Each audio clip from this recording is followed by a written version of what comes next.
Dembélé, je te conseille de bien profiter de ton trophée de l'UNFP. Parce que ça va être tout simplement le seul trophée que tu vas prendre cette saison. Parce que si tu crois que juste derrière tu vas enchaîner avec le ballon d'or, tu te trompes complètement. Mais bon, pour ce qui est du ballon d'or, on en reparlera dans une vidéo que je vais faire demain, les gars. C'est pas le sujet aujourd'hui. Mais par rapport à ce trophée de l'UNFP, dire que Dembélé le mérite pas, ça serait complètement. Bien sûr, ça serait mentir. Voilà, il est quand même meilleur buteur du championnat avec 21 buts. Même si, on va pas se mentir, les gars, le démarrage était un petit peu compliqué. Mais globalement, il faut le dire, il a su être à la hauteur. En Ligue 1, vraiment, il a su être à la hauteur. Surtout à partir de 2025, où là, vraiment, au-delà d'être à la hauteur, il a été stratosphérique. En Ligue 1, encore une fois, il n'y a rien à dire là-dessus. Même si, quand même, je vais quand même mettre une réserve, les frères. Je vais mettre une petite réserve. Je comprends qu'il a pris ce trophée de l'UNFP du meilleur joueur de la Ligue 1, mais je vous le dis, les gars. Si Hakimi n'était pas défenseur, et surtout, si dans le football moderne, et dans le football de manière générale, on ne dévaloriserait pas autant les joueurs défensifs, je pense que personne ne pourrait remettre en question le fait que Hakimi prenne ce trophée de l'UNFP, les gars. Et je vous le dis, ça aurait pas du tout été un vol, mais absolument pas, les gars.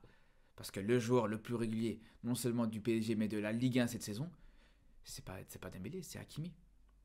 Alors bien sûr qu'en termes de stats, c'est pas aussi impressionnant que Dembélé, et encore heureux, et dans tous les cas, les frères, c'est pas si loin que ça. En termes de stats, c'est pas du tout dégueu ce que fait Hakimi pour un latéral droit. Donc offensivement, il est intéressant, il a été intéressant de fou sur toute la saison du PSG, que ce soit en Ligue 1 ou en Ligue des Champions. Et globalement, les gars, on va être honnête. On va être honnête, même le travail défensif, il le faisait largement, même l'animation offensive, il contribuait beaucoup sur l'ensemble de la saison parisienne. Donc c'est là où je vous dis, pour moi, dans la logique des choses, s'il y a vraiment la logique qui était respectée, Hakimi est devant Dembélé là-dessus. Osez me dire le contraire, les gars. Osez me dire le contraire. Citez-moi un joueur du PSG qui a été plus régulier qu'Hakimi depuis le début de la saison, les gars. C'est pour ça que j'étais un petit peu provocateur il y a quelques jours d'ici quand j'ai fait cette vidéo pour vous dire que même Hakimi mérite plus le ballon d'or que Dembélé. Alors on sait que ça va pas être le cas. On sait que voilà, un latéral droit et en plus de ça africain et en plus de ça marocain, jamais de la vie il prendra un ballon d'or, ça c'est clair. Il en faut beaucoup. Il en faut beaucoup et je pense que ça sera jamais. Ça arrivera jamais. Ça arrivera jamais, les gars. Déjà, pour qu'un joueur offensif, comme Mohamed Salah ou un joueur offensif africain prenne un ballon d'or, c'est compliqué. Mais pour un latéral droit, je vous le dis, c'est impossible. Donc, bien sûr que je suis tout à fait conscient que c'est vraiment provocateur et c'est pas réaliste du tout d'imaginer Hakimi prendre ce ballon d'or. Faut être honnête, les gars. Même si, voilà, je vous le dis encore une fois, il le mérite totalement plus que Dembélé. Pas plus que Rafinha ou Yamal, mais ça encore une fois, on y reviendra plus tard sur une prochaine vidéo. Mais plus que Dembélé, c'est sûr et certain. Sur la régularité, Hakimi est supérieur à Dembélé. Première chose. Deuxième chose, les gars. Deuxième chose, et ça c'est important aussi, c'est qu'il y en a qui vont dire ouais, mais le ballon d'or ça se joue sur la fin de saison, sur la deuxième partie de saison. On peut l'entendre, il n'y a pas de problème. Mais la différence, c'est qu'Hakimi, il s'est pas contenté juste d'être bon en début de saison. Même sur la deuxième partie de saison, Hakimi est très bon. Mais en plus de Dembélé, là aussi le début de saison, les frères, c'est ça la différence.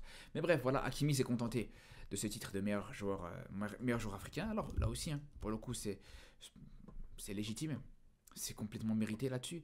Même si vraiment la concurrence en Ligue 1 cette saison était très forte entre Evan Guessant qui fait une très belle saison du côté de l'OGC Nice, Ahmed Traoré avec Auxerre et aussi bien sûr Habib Diarra qui est stratosphérique, qui a été stratosphérique avec Strasbourg, les gars, faut le dire. Le mec, il joue à Strasbourg.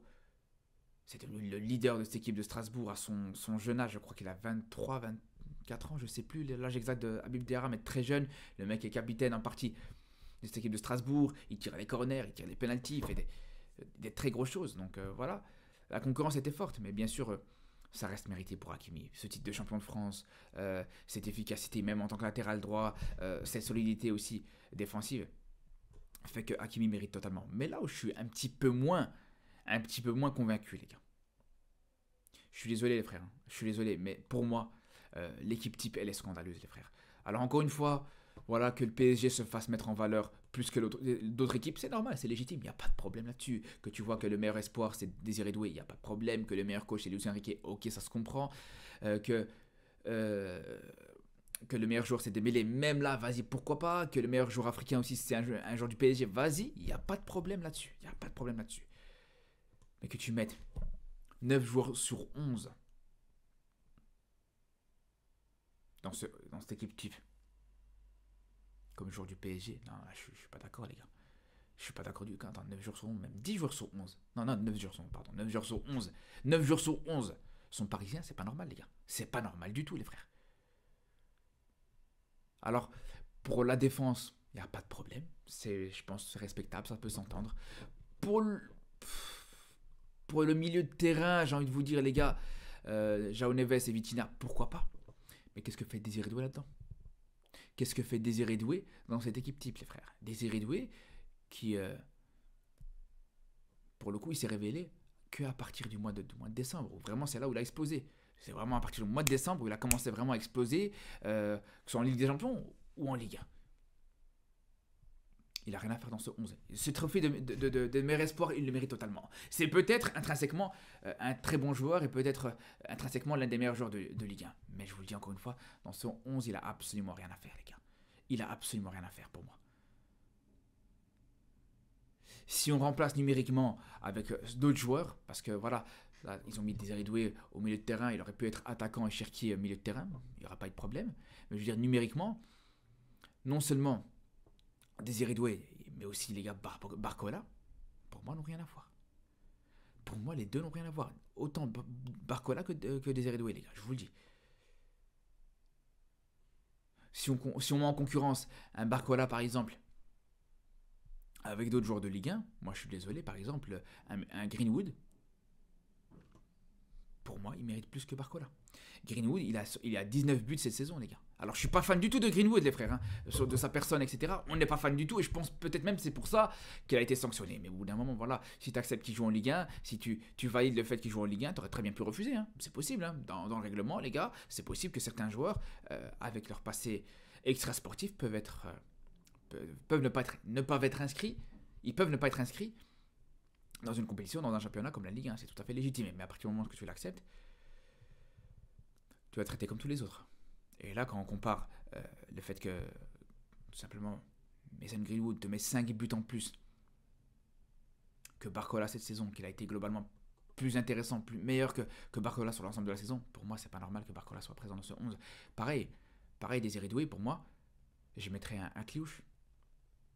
Je mettrais un Cliouche à sa place. Akliouche qui a été plus décisif en termes de passes D. Désiré Doué, 6 buts, 6 passes D. C'est correct, hein, pour son âge, il n'y a pas de problème, c'est très correct. Mais Akliouche, même en étant moins bien entouré, même dans une équipe un peu plus modeste qu'est cette équipe de Monaco, il a plus de passes D que Désiré Doué.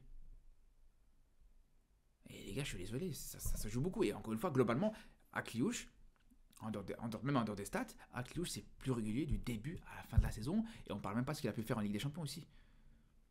Là où Désiré Doué, voilà, c'est à partir de décembre où il s'est révélé. Je pense que l'année prochaine, pour moi, Désiré Doué, de toute façon, il sera dans ce 11, et c'est sûr et certain. Et je pense même qu'il pourrait même prétendre à ce trophée UNFP pour l'année prochaine. C'est même sûr et certain, les gars. Mais pour cette saison, pour moi, c'est beaucoup trop tôt par rapport à ce qu'il a fait. Et même si on peut même aller plus loin, les gars, si on peut même être un petit peu provocateur quand on compare sur un Désiré Doué ou, je vais pas dire Barcola, mais même ça peut se jouer avec Barcola, les gars, ça peut même se jouer avec Barcola. Mais quand je vous dis, moi, des joueurs comme Greenwood ou comme Akliouche j'aurais pu être plus légitime, mais on peut même, vraiment, si on veut être provocateur, même un Gouiri aurait été tout aussi logique qu'un Barcola, par exemple. Alors, Barcola te met un but en plus que Gouiri cette saison. Il faut le dire, les gars, Gouiri, il arrive à l'OM, il a été stratosphérique, les gars. Il arrive à l'OM, il a été monstrueux, il qualifie l'OM en Ligue des Champions, il te met 10 buts, en 13 matchs, 10 buts et 3 passes D en 13 matchs avec l'Olympique de Marseille, c'est stratosphérique. Alors bien sûr, pour moi, non, c'est pas pour autant que Gouiri mérite d'être dans ce 11 devant Guardiola, n'importe quoi, devant Barcola, par rapport au fait que, voilà, comme pour Désiré Doué, il s'est révélé un petit peu plus tard. Son début de saison avec Rennes était un peu compliqué. Enfin, c'est révélé. On se comprend, hein, quand je dis révélé, je parle de cette saison-là. Et son début de saison avec Rennes était compliqué. C'est pour ça que le mettre dans ce 11, c'est pour moi absolument pas légitime. Après, je trouve que c'est bien que Gouiri a été récompensé pour ce trophée de meilleur but, hein, parce que clairement, je pense que là, c'était indiscutable. Le seul qui pouvait, à la limite, discuter, c'est Cherki aussi, qui te met un retournade acrobatique qui était tout simplement exceptionnel. Mais sinon, pour le reste, le but de Gouiri contre Brest, l'enchaînement contre poitrine, et reprise de volée juste derrière, reprise acrobatique, non, vraiment, c'est exceptionnel, vraiment. En tout cas, voilà les gars, ce que je pense de ce trophée de l'UNFP, ce 11 de l'UNFP. Dites-moi ce que vous en pensez, les frères. Sur ce, on se dit à très vite pour de nouvelles vidéos et surtout ici là. Prenez soin de vous.